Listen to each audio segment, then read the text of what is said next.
Hello, নমস্কার বন্ধুরা। আমি প্রীতম ডায়মন্ড কুকিংয়ে আপনাদের সকলকে স্বাগতম। আশা করি আপনারা সকলে ভালো আছেন। আজকে আমি ঝুরি ভাজা তৈরি করব বেসন দিয়ে। তাই আপনারা ভিডিওটা স্কিপ করে দেখবেন না, ফুল ভিডিও দেখবেন। তাহলে বুঝতে পারবেন অতি সহজে বেসন দিয়ে আমি ঝুরি ভাজা তৈরি করব। তাই ঝুরি ভাজা তৈরি করার জন্য বেসন নিয়েছি আমি। বেসনের পর আমরা নেব লবণ। লবণ দেওয়ার পর দেব জোয়ান।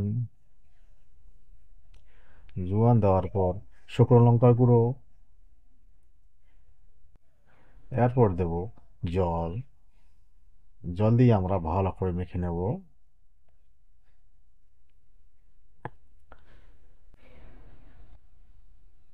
আপনারা যতটুকু বানাতে চান সেই অনুপাতে আপনারা দেবেন জল এবং আজওয়াইন। আর 1 কেজি বেসন যদি নেন সেই আপনারা মেপে দেবেন লবণটা। আর এখানে একটু বেশি লাগবে, 50 গ্রাম লাগবে, তাই আপনারা 50 গ্রাম করে দেবেন।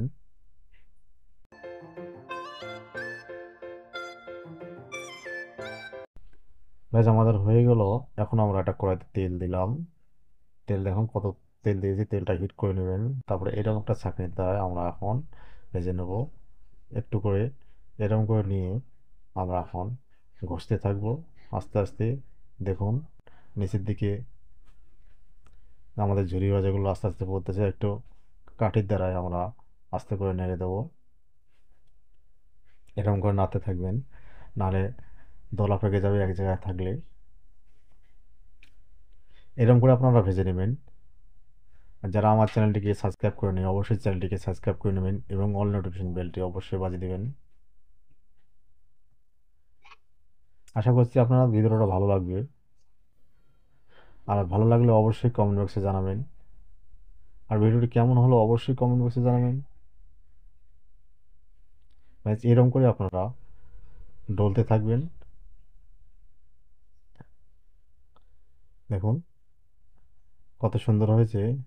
এখন আমরা এরকমভাবে একটা ছাকনার দ্বারায়, ছান্তার দ্বারায়, জালি ছান্তার দ্বারায় আমরা এরকমভাবে আস্তে করে নাড়তে থাকবো। একটু উল্টায় দিতে হবে এরকম করে। আপনারা এরকমভাবে উল্টায় দিবেন। ঝুড়িটাকে সুন্দর ঝুড়িটা হবে, খেতেও মচমচা হবে, খুব সুস্বাদু। আপনারা বাড়িতে এগুলো চায়ের সঙ্গে, সকালের টিফিন, রাতে এর টিফিন, বিকেলের টিফিন, যখনই মন খেতে চান, ছোটো বাচ্চাদের দারুণ পছন্দ হবে।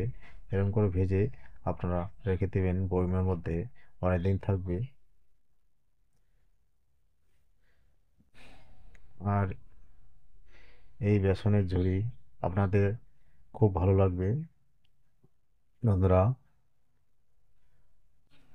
দেখুন কত সুন্দর হয়েছে আমাদের ঝুড়িগুলো।